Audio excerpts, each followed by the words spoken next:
Advice to Writers. In the Spirit of Letters to a Young Poet by Rilke. Christopher Isherwood, the novelist, used to write every day for several hours as a habit. I knew his partner Don Baccardi, the portrait artist. He painted me once in Santa Monica. I saw where Christopher wrote in his study overlooking the beaches that lead to Malibu. It's true.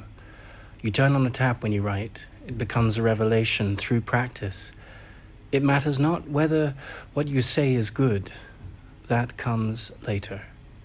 It matters that your calling is authentic. If it is, and you wholeheartedly recognize it, you have no choice anyway. It matters that you go to the temple, that you practice the art. Ben Okri, the British Nigerian writer, makes it out as a kind of monastic retreat. You go to be with your thoughts. You go to sit with clay words and make it into a bowl. Something that serves. I don't think you set out to be a writer. Some do. Others have a compulsion. Some pull to celebrate the otter. I could not help it. I wrote my first poem at 4 about otters. There was a sense of mystery and playfulness that needed to be honored, and I grew up in a house frequented by poets. Something in that seed found soil. You need experiences and interest to write, for you must tell entertaining stories. Life must be absorbed in contemplation, but also in experience, as to find the David in your stone of petaled syllables and the hidden gems in the jewels that litter experience on the side of the road of each day's venture. It's like a gardener. He plants a garden. You must nourish it. The thing that comes later, after the tap is turned on, is what you're going to write about. Well, that comes down to what you meditate on. In my case, that was definitely wisdom. First, I thought you could find it in biology and physics. I did. But then I went deeper into the mystic traditions. And you can't go wrong there. If you can't deal with that path... and you can't go wrong there if you can deal with that path. I noticed in school I could run the furthest in my year. I had that stamina. That was a strength I noticed in one sporting event. Only one. But I won't forget it. All the students in the year running up and down a gym to a changing interval of time. And I won that. Beat the fastest runners and the long-distance runners and the teacher. Easily. It was the only moment I really excelled in sport in school. I played field hockey, but this taught me something. It's not how fast you go, it's how long you can go for. Despite my shortcomings, which we all have, I had some countenance. I saw it looking in the eyes of death. Tough experiences bring those depths out in one. Some quiet that stays centered and keeps going, doesn't get distracted, wastes nothing, no opportunity for growth. The determination to find it, it grows in humans as they grow.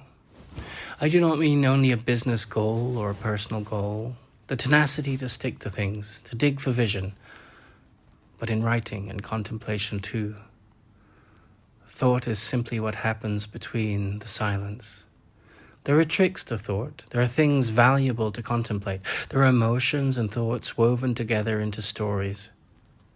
That can take a man dead to his soul to new heights. And as a writer, you are drawn, as someone who stands at the door, to great reservoirs of compassion within, as we all do. Naturally, you are drawn inward, away from the news of the day, to the gravity of the age, and longing for wisdom that creates hermitages in life that allow for the phoenix to rise from the ashes. Inwardly, creatively, and in a larger way in the world too, there is a certain alchemy for the artist. And to the artist, if you can convey in your words something of the delight of Rumi for the mystery of love, or a bee's love of pollen, then the pen is like a sword, and it kills the dragon that makes of the world a wasteland. Then you must nurture that gift. It doesn't matter if you are acclaimed or published or not. That will come if you will have the grit. Don't even do it for the recognition. Blake did his incredible work with hardly anyone recognizing him. He got pulled by the muses. He didn't get in the way. Try not to get in the way. Figure out a life where you can hone the gift.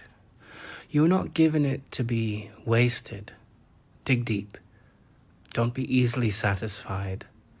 Then your voice will emerge. Inspired words at the right time, on the back of silence, pierce the heart and nourish new life in deserts within us, too long forgotten. That is their purpose. If you are called to that, be a guardian of it. Find a way for leisure to inform your words, something not of this world. You will know it. It will come on you like a hurricane, a force of love no words can convey. You won't be able to handle it at first, but find the wind in your sails. Steady your course. Love will find you an empty vessel and take you over. If you are driven to find words like that, words that plant a new civilization, words that convey lovers' eyes liberated from the clutches of their own betrayals, words that send chills up a man's spine and cause others to cry tears, happy and sad, then, if your longing is steadfast and acute, the best stories will find you. Even hell cannot conquer hope, and darkness vanishes once in the presence of light. Some are inclined to tell a story of those transformations. If that be your pull, make it count.